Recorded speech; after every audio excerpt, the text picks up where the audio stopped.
Sisi uweka tu pombe. Lakini kwa tafsiri yake kiroho pombe. Kwa hiyo kumbe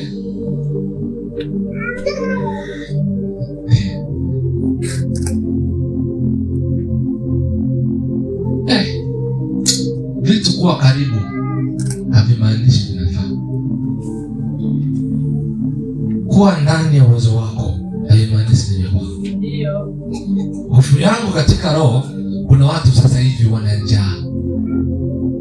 Tuko kwenye maombi ya siku 40. Kuna watu wana njaa. Kuna watu wana njaa. Mwambie jirani yako kuna watu wana njaa. Njaa.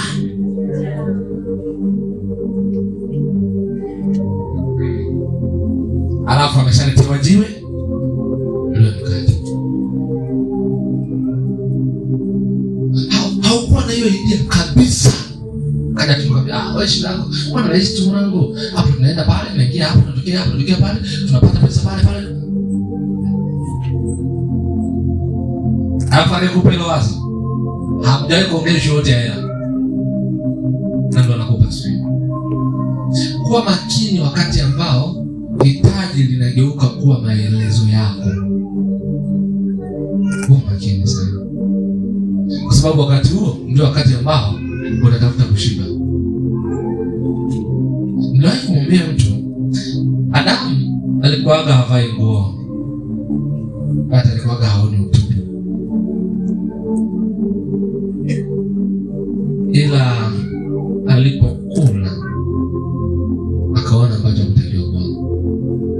Sasa kwenye hilo jedwali mimi nikufungue macho. Amen. Hebu chagua upande wa Mungu, weka mwenyewe, upande wa shetani weka mwenyewe. Chagua hapo, jaza mwenyewe, alafu kuna kitu cha msingi. Maana bila hivyo naona na kuacha njia panda. Upande wa Mungu weka, upande wa shetani weka pia.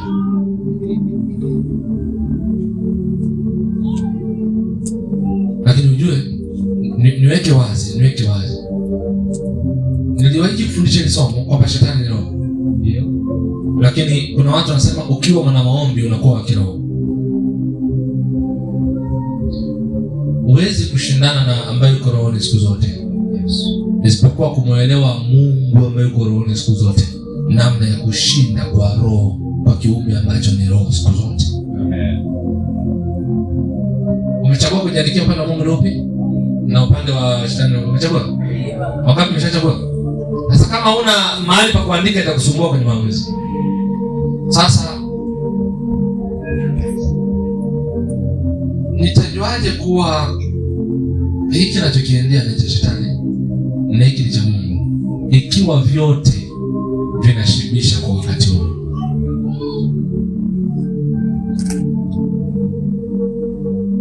Nilifundisha mtu pia, yeye ni kijana, alikuwa anataka kwenda kwenye ndoa. Si kwa nini nimekuwa nikiwasaidia watu, mimi sijui, nafikiri neema Mungu kwao.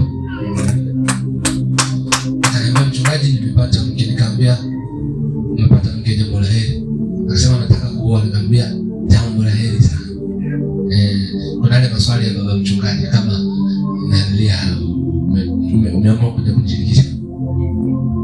Nikamuuliza, sasa tunafanyaje? Ananiambia, tunaenda huko wapi? Ukweli wapi? Si wakwe zangu huko ambako nitakuwa. Nikamwambia, alafu je, inakuwaje? Tunapeleka vile vinavyohitajika na nini tupewe mchakato wa ndoa. Nikamuuliza swali, na Mungu anasemaje kuhusu mke wako? Sio mke tu, mke wako. Akasema, si vema mtu huyu